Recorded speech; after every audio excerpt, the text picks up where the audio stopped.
insya Allah. Kemudian juga terkait kondisi jenazah, saya lanjutkan. Saya melihat sendiri mata sebelah kiri ini seperti ada bekas peluru tembus ke belakang.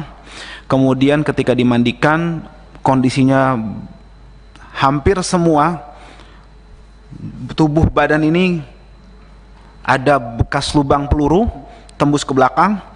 Ada satu juga di kepala belakang telinga tembus ke sini, artinya dia dari samping. Kemudian ada yang bekas luka bakar semacam disiksa di belakang. Kemudian ada juga yang terkelupas seperti terseret atau dikelupas gitu kulitnya. Yang jelas sangat memilukan fisiknya ya seperti itu. Tapi nanti dokumentasinya sudah kita siapkan.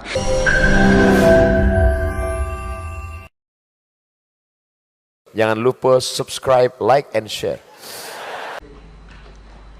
Ya, kalau dia lagi libur kerja, dia selalu ke sana, selalu awal. Saya hari Kamis, dia izin hari Kamis minggu kemarin. Biasanya hanya 2-3 hari dia berangkat, tapi ini udah lebih nggak pulang. Saya juga dapat informasi itu pas siang hari. Tapi masih simpang siur itu, saya masih belum percaya kalau itu adik saya. Jadi saya masih pas siang hari masih nunggu informasi yang jelas. Sudah.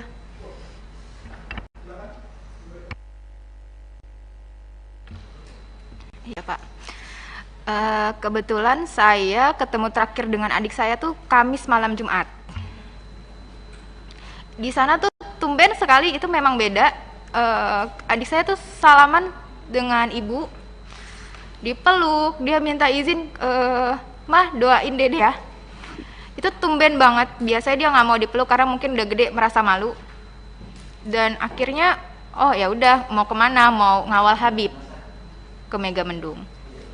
Di hari Minggu itu saya lupa Sabtu malam Minggu atau Minggu malam Senin itu sempat video call dengan kami, dan itu sehat, dia senyum. Lagi ngapain? Udah makan atau belum? Lalu ketika di hari Seninnya tiba-tiba ada tim laskar datang ke rumah menanyakan, Davi udah pulang belum? Itu ya bertemu dengan ibu saya karena saya sedang di rumah lagi mengerjakan tugas. Terus belum, kan Davi mengawal. Oh gitu. Ya udah, ibu ke pertamburan dulu yuk. Buat apa? Di situ saya bingung ya. Kebetulan di handphone ada notifikasi berita, saya baca. Saya langsung kepikiran adik saya teleponin terus, saya WA-in terus, kok nggak ada kabar, ini kemana? Dan itu berita masih simpang siur, kami tidak tahu kebenarannya itu seperti apa. Dan untuk dibilang lukanya itu subhanallah itu seperti ditembak jarak dekat, karena saya tidak ikut memandikan, karena memang kan kalau dalam Islam memandikan kalau misal laki-laki dengan laki-laki, dan itu kebetulan ayah saya yang akan memandikan. Ayah saya cerita sambil berderai air matanya sambil, oh ini benar-benar luka tembak tuh di dada ada 3. Di punggung itu luka robek seperti diseret. Di jidat ini ada biru seperti dihantam senjata api, yang belakangnya saya kan nggak tahu ya jadi senjata itu seperti apa. Di belakangnya ini biru, tapi alhamdulillahnya muka adik saya itu bersih karena mungkin tidak dipukul di muka, hanya dihantam di badannya 3, di belakangnya itu robek, sampai dikafankan pun darahnya masih mengucur. Subhanallah, itu buat kami sangat luar biasa ya. Itu benar-benar seperti pembantaian yang berarti kan seperti tidak ada perlawanan di sana. Jadi seperti yang diberitakan itu kan bohong. Itu yang membuat kami, ya Allah, ini saya udah nggak bisa berkata-kata lagi. Itu aja Bu? Ya. Selanjutnya keluarga Lutfil, silakan Pak. Ya Pak. Jadi pertama-tama lagi hari Kamis, anak saya mau berangkat pamit, itu Kamis sore. Bi minta ridhonya Bi, saya mengawal Habib. Sama uminya begitu juga. Insya Allah saya ridhoin, yang penting jalan yang benar. Anak saya juga nggak pernah membawa senjata apapun, pisau aja nggak pernah, apalagi pistol Pak. Habis itu berangkat, Lalu hari Minggu siang jam 14.00 saya chattingan, jawabannya alhamdulillah saya sehat, saya belum bisa pulang Bi, kurang tahu kapan pulangnya. Habis itu saya nggak berhubungan lagi Pak. Tahu-tahu hari Senin kira-kira jam 3 sore itu ada kabar dari tetangga ke rumah bahwa di berita media sosial maupun TV Pak, itu anak saya termasuk yang diculik Pak. Karena apa diculik? Karena saya melihat sendiri pas dimandikan, menyaksikan itu kayak disiksa di punggung sini nih, kayak geseng Pak. Terus mohon maaf, kemaluannya itu bekas diinjak dan pipisnya bengkak biru dan tangannya sini terkelupas. Dan juga tembakannya itu dari jarak dekat 4 lubang sini Pak, nembus ke belakang semua Pak. Nauzubillah summa nauzubillah.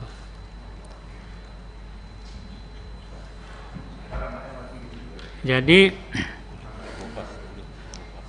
kulitnya juga yang di belakang sama yang sini itu agak terkelupas lah, agak lebar jadinya. Yang saya ketahui itu mandiin Bang si Aziz. Ya nanti. Jadi menjawab pertanyaan tadi itu cukup. Seperti Oke. itu kejadiannya. Selanjutnya kiri saya, siapa yang mau bertanya, Pak Adang?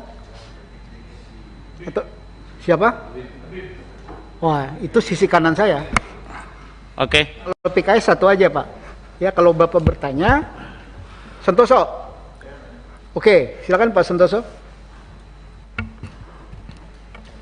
Terima kasih. Assalamualaikum warahmatullahi wabarakatuh. Pimpinan dan anggota Komisi 3 yang saya hormati, Bapak-bapak, keluarga korban tragedi Tol Cikampek. Yang pertama, tentunya saya ingin menyampaikan innalillahi wa inna ilaihi raji'un. Semoga almarhum husnul khotimah dan keluarga yang ditinggalkan diberikan kekuatan dan ketabahan. Bapak Ibu yang saya hormati, tanggal 10 ini bertepatan dengan Hari Hak Asasi Manusia di sedunia, di mana sebelum jatuh pada tanggal 10 ini telah terjadi tragedi di Indonesia yang kita semua tahu sangat menyayat hati, dan semoga kejadian ini tidak berulang lagi. Saya fokus kepada keluarga almarhum ya.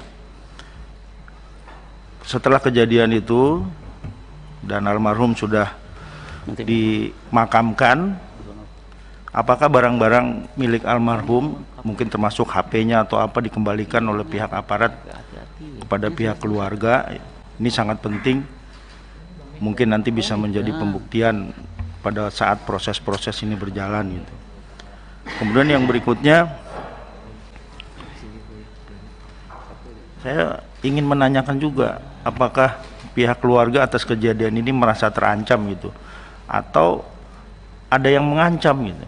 Karena menurut saya penting juga gitu, karena jangan sampai keluarga Bapak Ibu sudah menjadi korban, tapi Ibu juga terancam, terintimidasi atas musibah ini, sehingga Bapak Ibu tidak bisa menceritakan, tidak bisa menjelaskan apa-apa yang menjadi korban ya dari pihak keluarga Ibu. Saya kira itu pimpinan dari saya, terima kasih. Pertanyaan Saudara Santoso. Yang pertama, apakah ada barang almarhum baik Reza, Andi, Lufi, ya, Kadafi itu pada saat jenazah diserahkan, itu ada yang diserahkan HP atau yang lain? Itu pertanyaannya. Yang kedua, ya, apakah ada ancaman-ancaman terhadap keluarga korban? Ya, agar tidak bersaksi atau tidak ini, tidak menuntut dan macam-macam, ada nggak itu? Itu kan Oke, silakan mulai orang tua Pak Lupil, almarhum Lupil. Ya, terima kasih. Sampaikan bahwasanya barang-barangnya itu KTP pun nggak ada. KTP pun nggak ada. Apalagi HP atau tasnya. Biasa itu anak saya bawa tas yang kecil itu buat HP dan lain-lainnya. Jadi KTP pun enggak. Atau pakaian juga enggak. Yang keduanya, tadi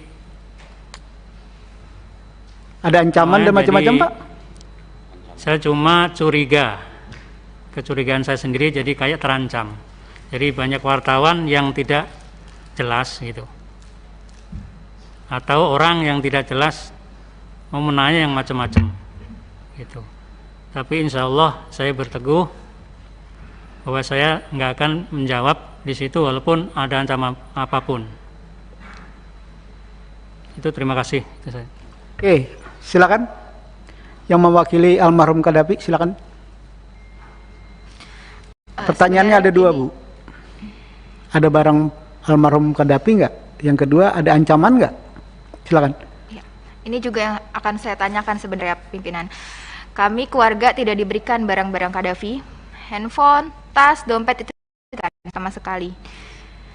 Dan kami juga semalam sempat saya tanyakan, ini apakah memang ada barang-barang yang diberikan? Maksudnya agar kami bisa tahu ya handphonenya, karena di handphone itu juga kan pasti ada foto kami keluarga dan yang lainnya. Lalu untuk ancaman, untuk sampai saat ini alhamdulillah memang tidak ada. Namun sama seperti yang diinformasikan Bapak Lutfi, kami merasa resah karena ketika ada kemarin pada saat di hari Senin, kami kan sekeluarga di Pertamburan semua, itu banyak orang yang datang bilang dari A, B, C untuk menanyakan, sekedar menanyakan, melihat-lihat di sekitar rumah. Itu sangat meresahkan, apalagi kami satu keluarga itu wanita semua. Hanya ayah saya saja laki-laki untuk saat ini. Itu yang saat ini dikeluhkan oleh kami. Gimana kalau misalnya nanti ayah saya nggak ada di rumah, di sana hanya wanita saja, lalu nanti banyak orang yang datang. Ada ancaman nggak, Bu? Kalau ancaman secara langsung tidak ada, tapi hanya ada sekitar melihat, menanyakan seperti itu, pimpinan. Oke, terima kasih, Bu ya. Terima kasih. Silakan keluarga Reza dulu. Sedikit tanggapi satu-satu tapi singkat saja. Ya, ringkas yang saja. pertama, lokusnya itu dari Perumahan The Nature Mutiara Sentul ke arah Kerawang. Tadi dari Bapak anggota Dewan ada pertanyaan demikian. Kemudian selanjutnya memang sejak 2 hari itu di lokasi sudah ada yang mengikuti dan memantau kondisi di Perumahan The Nature Mutiara itu, ada mencurigakan. Kemudian selanjutnya mengenai dokumentasi, kita alhamdulillah menyimpan lengkap video, foto dengan akurasi yang sangat baik. Insya Allah jika memang terbuka untuk kita publish dan kita cross check, untuk membuka tabir ini kita siap. Kemudian juga terkait yang kondisi jenazah, saya ada di iring-iringan pertama terkait jenazah pertama atas nama Andi Oktiaman. Saya juga melihat bagaimana itu diproses. Saya lihat. Bentar. Itu bisa rapat lain nggak nanti kita agendakan? Bisa.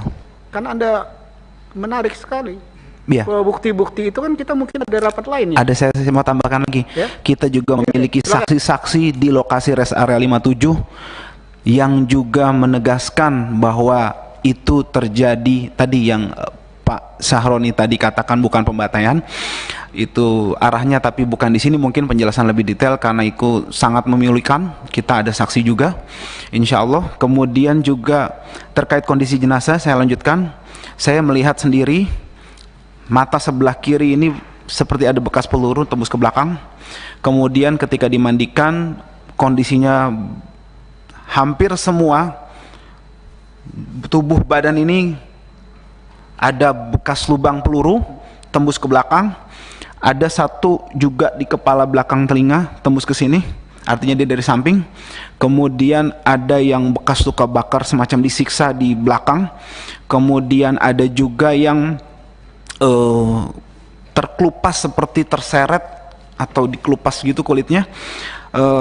Yang jelas sangat memilukan fisiknya ya seperti itu. Tapi nanti dokumentasinya sudah kita siapkan. Kemudian satu, mohon pimpinan perlu diketahui bahwa keluarga awalnya tidak pernah mengizinkan otopsi, dan kita memiliki surat pernyataan itu jelas dan juga tidak mengizinkan dimandikan. Akan tetapi ala kulihal pihak kepolisian melakukan itu sepihak. Kemudian yang terakhir terkait iring-iringan, saya sedikit koreksi bahwa penjelasan bahwa ada yang kabur terkait dengan kondisi-kondisi itu menurut kami itu sangat tidak logis, dan saksi yang beriring-iringan menegaskan bahwa satu mobil itu saja yang ya itu nanti foto-foto bukti-bukti video itu mendukungnya, Mas. Ya. Tadi itu untuk jenazah. Artinya saya meluruskan bahwa menurut informasi hanya 6 orang ini memang yang syahid, dan memang 6 orang dalam satu mobil. Artinya tidak, kalau misalnya ada informasi dalam satu mobil ada 10 orang, itu tidak benar seperti itu. Itu singkat saja. Terima kasih Pak Pimpinan atas waktunya. Assalamualaikum warahmatullahi wabarakatuh.